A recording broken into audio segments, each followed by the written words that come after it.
Et vous pouvez vous imaginer comment Fadak est vu. On est peut-être détesté par les terroristes. Bon, ça peut être quelque chose de naturel, heureusement, Inch'Allah, qu'on ne soit pas aimé par les terroristes. Mais on est aussi peut-être détesté par les ignorants, Bah oui. et qu'on demande, Inch'Allah, qu'il y aura la science. Sous le nom de la mosquée Imam Reza alayhi salam, moi j'aurais appelé la mosquée Khomeini, ce serait peut-être plus adéquat à leur image. Bon, malheureusement, malgré que nous avons peut-être 90 degrés de différents dans notre vision, et il y a eu leur imam marocain qui a été quand même massacré, assassiné par...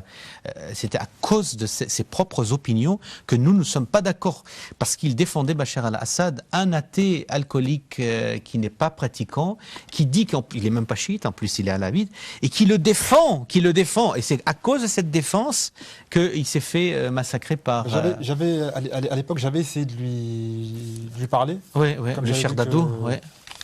Exactement ça, l'atmosphère que Rasulullah sallallahu alayhi wa sallam avait, il était complètement entouré de gens qui beaucoup ont voulu avoir l'opportunité de profiter de son nom, de profiter de sa statue pour utiliser politiquement. Et c'est ça que, malheureusement, au jour d'aujourd'hui, on voit que dans la communauté musulmane, de loin, on voit, masha'Allah, beaucoup de disciples, beaucoup de gens qui sont multazem, qui font la prière, etc.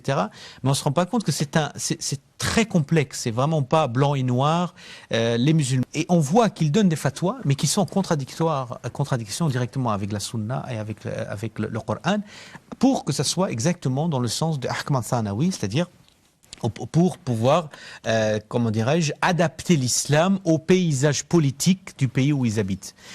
Je pense que, vous savez, quand on tombe dans des déviances comme ça, on se rend compte qu'à la fin, on a vendu notre religion simplement pour satisfaire, en fin de compte, un groupe de gens qui veulent avoir le pouvoir. Mais c'est une transgression manifeste. Oui. Qui mène à ce genre de choses. Après, on adapte sa religion à ses goûts, on l'adapte à autre chose, on l'adapte à la politique, et ainsi de suite.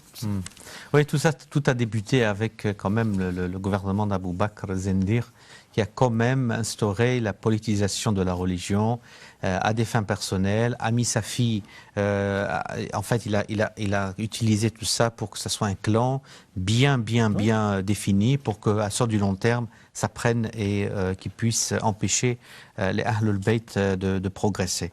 Mais alhamdoulilah, nous avons quand même la baraka d'avoir cette chaîne de télévision et la retranscription sur les réseaux sociaux, et que énormément, alhamdoulilah, entendent la vérité. L'important, c'est qu'ils l'entendent. Qu'ils veulent l'accepter ou le refuser, c'est plus mon devoir.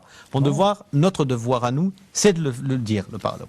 Vous voulez prendre, vous voulez le refuser, ça sera à vous que devez répondre Yawm al-Qiyamah, Inch'Allah, et vous verrez le résultat.